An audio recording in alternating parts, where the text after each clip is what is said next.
Hello and welcome to Carver in Focus. On today's show, we will be meeting with local cranberry grower Dick Ward, Superintendent of the Carver Public School System's Liz Sorrell, and Linda Crawford, owner of Dimensions Design and Wellness Studio. All this on the third edition of Carver in Focus. So join us, won't you?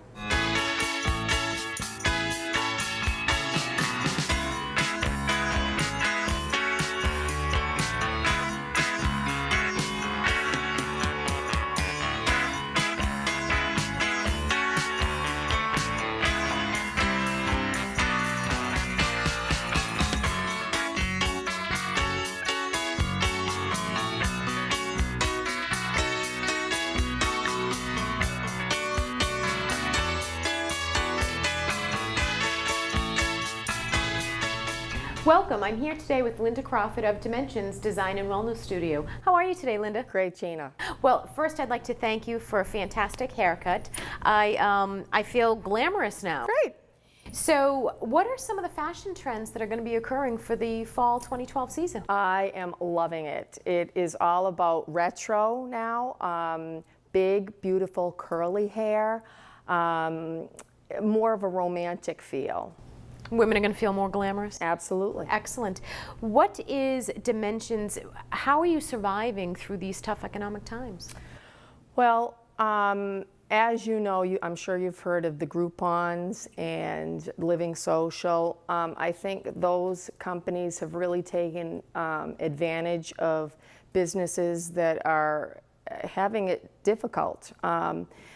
Dimensions is all about a loyalty to our customers, and we want our guests to come back over and over again. It's not like a one-hit wonder where the Groupon and the Living Social craze has really perpetuated. Okay. What are Dimensions' point of difference? It actually is all about our world-class customer service. I think in businesses now, we're all getting back to that one-on-one contact and taking care of our guests from the second they come in to the moment they leave. Excellent. I do have a quick question. I notice you have Salon Today 200 on your lapel, and I see all these wall plaques. Actually, that is a representation of the top 200 fastest growing salons in North America, and we've been in amongst those honorees 7 times. Well, congratulations. Thank you so That's much. Wonderful. And I see this lovely paper dress back here. Can you tell me a little bit about that? Absolutely. This past April, Aveda had their first green carpet event, and that dress, along with our salon, came in first place for fashion. Well, congratulations. Thank you so much. And where is Dimensions located? If you could tell our viewers perhaps your hours. And right on Main Street in Carver Center, next to Mamma Mia's. We're open 6 days a week. That's Tuesday through Sunday, and it's been a great ride. Excellent, excellent. And what are the next steps for you, for Dimensions, for the studio? As always, we continue to give our guests the utmost customer service, the highest quality of service, and best product. Along with that, my expectation, my plan for 2012 and going forward would be really to get out and be more with our community and do as much as I possibly can for the community. It's been a wonderful experience to be a business in Carver, and I would recommend it to any other business owner. Excellent. Well, thank you so much for joining us today. Thanks for having me, Gina.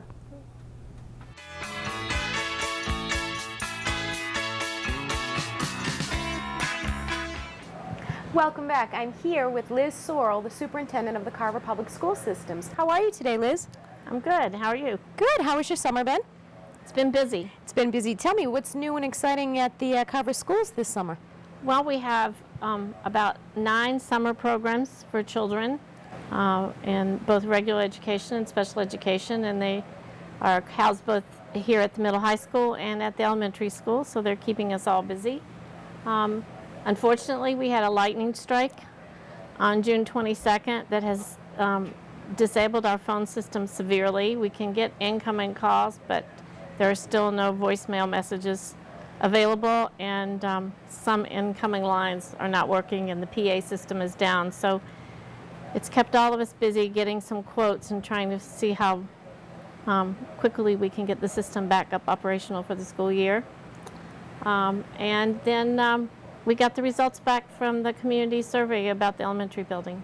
Yes, now that was a lengthy process. Can you tell me what were the results of the survey? Sure. I'd first like to tell you a little bit about the process. Is that okay? Sure, that'd be great. We started with working with K-12, which is an independent research company that does surveys specifically for communities and schools, but it's not just an individual survey. When you contract with them, they construct whatever survey or surveys you want, and then they do an analysis of the data, and then they do multiple follow-ups.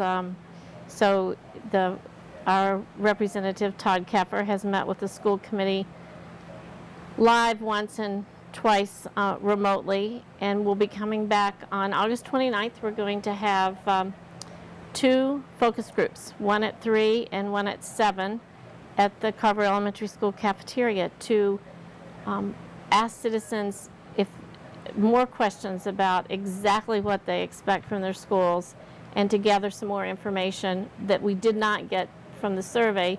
And then he will be following up with that data, and we'll see where that leads us. So it's a year-long process, and this is no extra cost. This is part of the whole. And it includes more than one survey if you choose. Yes. And they're coming back to hear from the residents.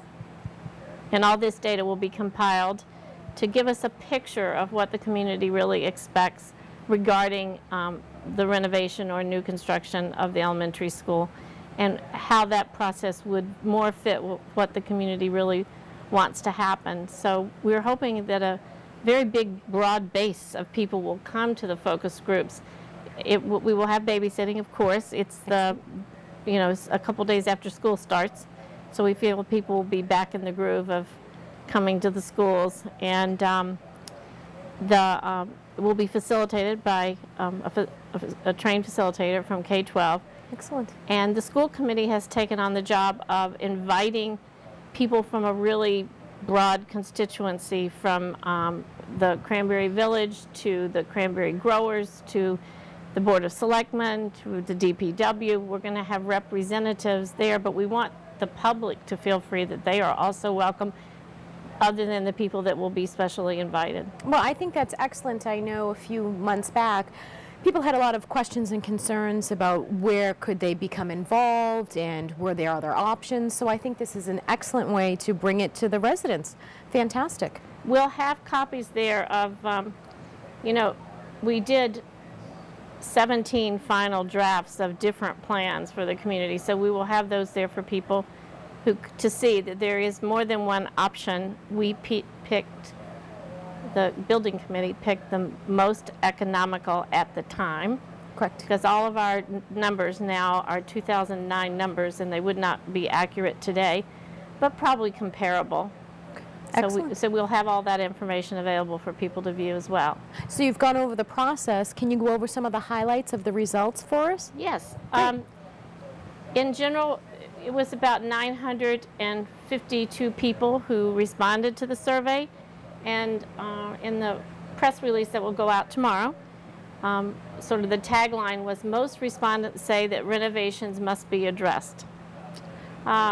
There were 614 parents that responded, 194 district employees, some of whom, about a third of whom, are also Carver residents, and 324 community members.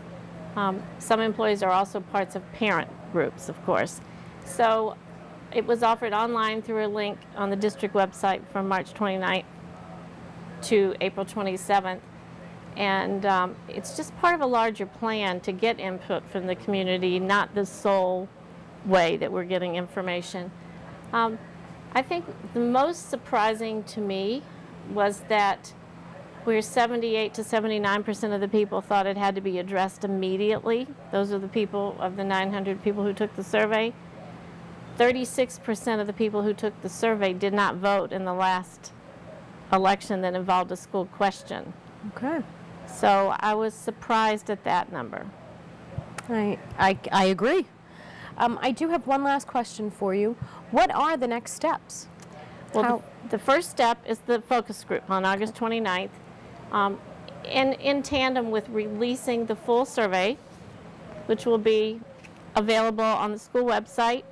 We'll also make it available to cable TV. Great. I'm pretty sure the newspaper will put a link in. Excellent. And then also this press release that gives an overview. That's immediately. Then the next steps after the focus group will be determined by what information we get there. What else do we need to know? Do we need to know another survey of a specific group of people who did not attend, say, the focus group, so that we can figure out, we can hear from everyone. That's the whole purpose, is not to hear from a select group of people, but to hear from the Carver community. And this is no additional charge. You can run 2, 3, 4, 5 surveys, different populations, for the same original cost that was paid. Exactly. Excellent. Todd Keffer, who's our representative from K-12 Insight, said you can think of it as a buffet with as many trips as you need to fill up your plate of information. Well, that's excellent. Hopefully we'll get great information and proceed forward. I hope so. Great. Well, thank you so much for being here today. Thank you, Gina.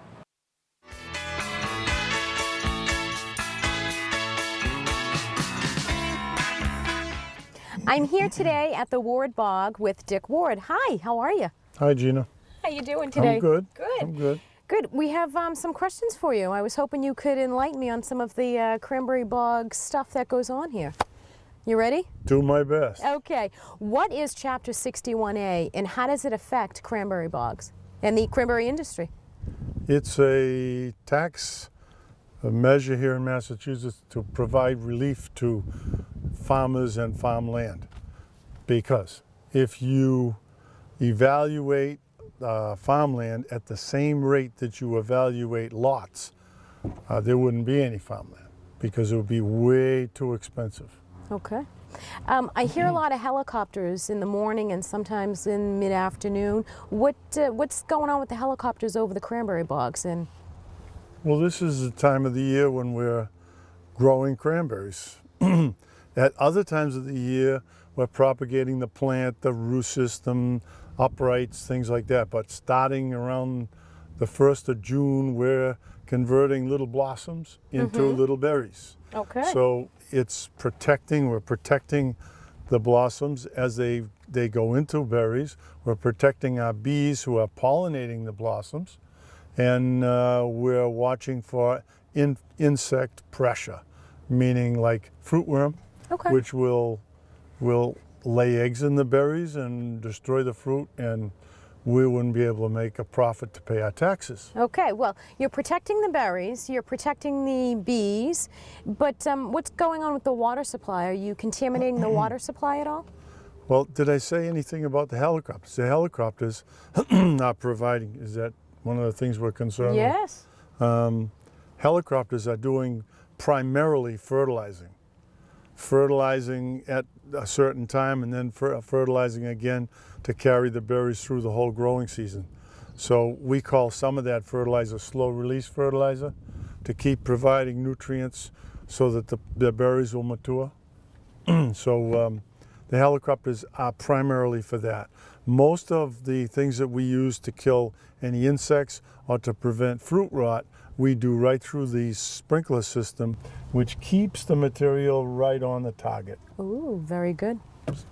So what was the next question? Well, I do have another question. I've noticed, and I don't see it happening here at your bog, but other bogs in the area, I've noticed they're being bulldozed. What purpose is that for? Well, our old varieties, standby varieties, are early blacks and hows here in Massachusetts. They've been here for 100 or more years. Early blacks are a beautiful color berry and they make good color for juice. And the companies that use it for juice don't need to add any color or preservative. Hows are a better fresh fruit variety. They have good keeping qualities. They have this hard pectin, waxy material on the outside surface, so they last. If you keep them in a cool place, they'll last until May. So if we harvest them in October, we still have fresh fruit in the boxes around till we get to May. Wow. Now there is a little rot here and there shows up, so the percentage becomes less, but it's still berries will keep. So, but the problem is they're not a high production berry, and most of the berries now go to processed fruit. Okay. It's for juices and craisins and some of the byproducts they have. It's almost like Hunt's Tomato Company. You don't buy tomatoes from Hunt's, you buy ketchup and sauce and all of that. Well, Ocean Spray and the handlers, that's where they've gone over the past few years. So very small percentage are in fresh fruit. So what happens is Howes and Blacks, which have been here all along, those are the berries that do maybe 100 barrels, 120 barrels to the acre. Now a barrel is 100 pounds. And you go along to the new varieties, which are hybrids. And remember, a hybrid is like you splice another variety. It's not DNA altered. Okay. It's. Did you know I was going to ask you that question? No, I didn't. But I know that's a concern of Yes, people. absolutely. And but it's a hybrid. It's a mix of the two, and they've got them so that they can produce 3 times the volume. So that bog right there is a Howe bog, and it'll produce 120, 150 barrels to the acre, water picked. And if I converted that to Stevens or Crimson Queen, some of the new varieties, I'd be somewhere between 2 and 3 times that. So it would be 200 to 300 barrels to the acre. And now with the expense of everything going up, you got to produce more because we get paid by weight, okay? And so that we need that additional funds to pay all our bills. I mean, I'm a small grower, 14 acres. My house, barns, buildings, my tax bill is $1,000 a month, $12,000 a year. Now, I'm not full-time cranberries, so it's not an easy proposition to pay all the taxes. And I'm not crying. I want to pay my taxes because I think it's good for my community and I want to maintain a rural character.